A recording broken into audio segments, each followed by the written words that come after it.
In order to maintain healthy hair and promote hair growth, you need clean hair follicles. Most hair products out there can cause clogged pores and dead skin that accumulate in your scalp.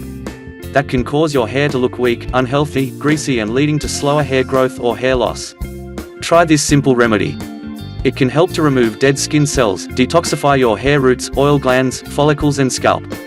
It's recommended to check with your doctor before trying this alternative treatment, especially if you have a sensitive scalp. Here's what you need.